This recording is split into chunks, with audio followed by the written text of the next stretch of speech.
Voilà, donc petit b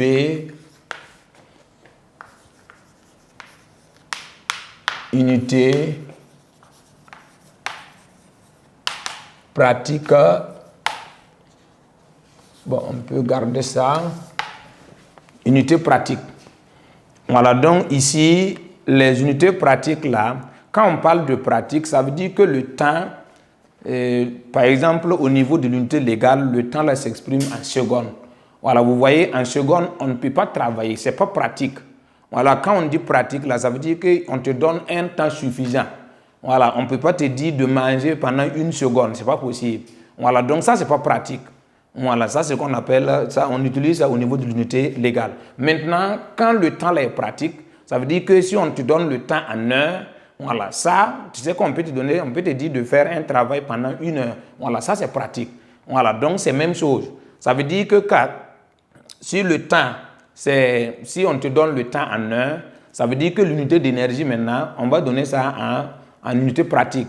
C'est ce qu'on appelle le wattheure. Voilà, maintenant, le wattheure, on peut le convertir également en kilowattheure. Donc, ça veut dire que les deux là aussi sont ce qu'on appelle des unités pratiques. Voilà, donc le wattheure est une unité pratique d'énergie.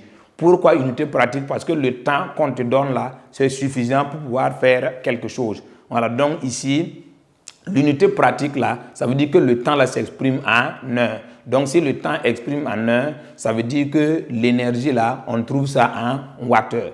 Pourquoi? Regardez, puisque on vient de dire que P est égal à U et E est égal à P fois T, ça veut dire que si le P s'exprime en watts, on a déjà vu ça, et le T en heure, voilà, on aura watt fois heure. Donc, watt fois heure, là, on trouve l'unité là en watt-heure. Voilà, donc le watt-heure est une unité pratique d'énergie. Maintenant, s'il y a wattheure, on peut parler de kilowattheure. Ça, c'est juste de conversion. Voilà, donc ici, ce que vous devez noter, les unités pratiques, il s'agit de wattheure et le kilowattheure. Voilà, mais si on te donner une unité pratique, voilà, il faut choisir le wattheure. Voilà, donc sinon les deux, ça marche. Voilà, donc ici, on va noter quand le temps est exprimé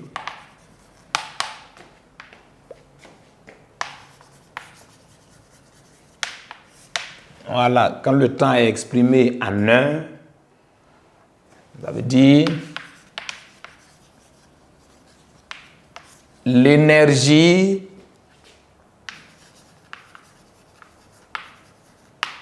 électrique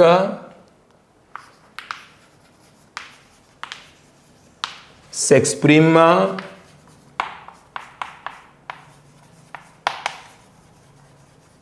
en watts-heure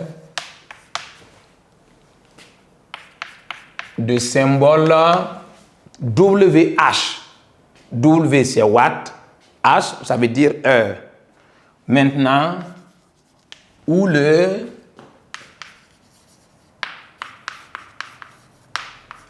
kilowatt-heure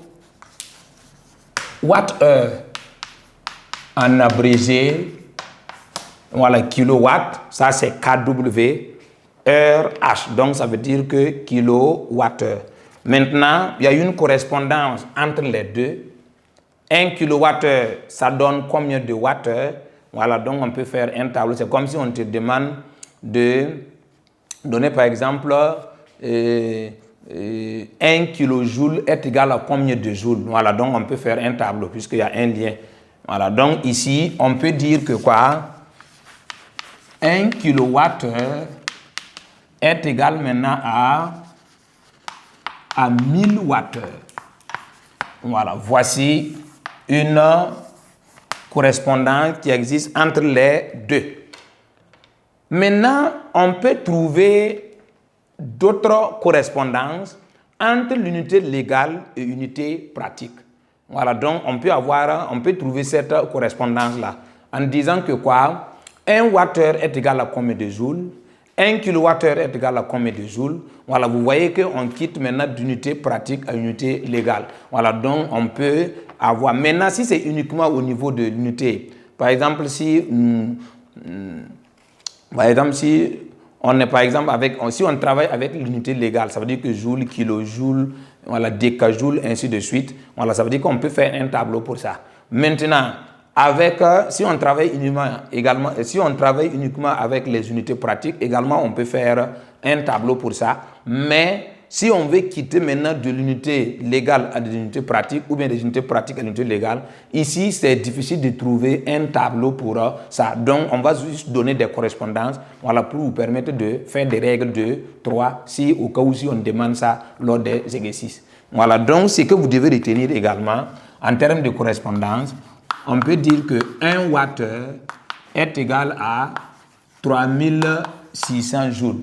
Maintenant, on peut convertir ça également en kilojoules. On peut dire que ça donne 3,6 kilojoules. On peut dire également 1 kWh est égal à 3 600 000 joules, qui est égal à 3600 kilojoules. Voilà, voici également ces différentes correspondances-là que vous devez retenir par cœur. Voilà, ça, par exemple, si on vous donne par exemple 25 Wh, ça donne combien de joules? Voilà, donc ça veut dire qu'il faut passer par règle de 3. 1 Wh donne 3600, les 25 Wh là va donner combien? Voilà, donc ce sont des règles de 3 que vous avez utilisées, ces mêmes règles de 3 que vous avez fait ça au primaire. Voilà, donc ça veut dire qu'il n'y a pas d'extraordinaire concernant les règles de 3. Voilà, si on donne également 90 joules et 90 000 joules est égal à combien de wattheures? Il y a toujours une correspondance qui existe entre wattheures et joules. Donc 1 wattheure donne par exemple 3600 joules. Les 90 000 joules là va donner combien de wattheures? Voilà, donc tout est-il que c'est toujours la règle de 3. Voilà, donc il ne faut pas être paniqué pour ça. Voilà, donc ce qu'on peut retenir également, voilà ce qu'on va garder. Voilà, donc ici, on va dire quoi? Le wattheure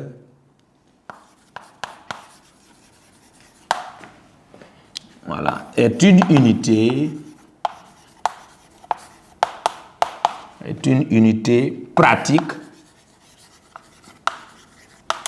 Est une unité pratique d'énergie électrique.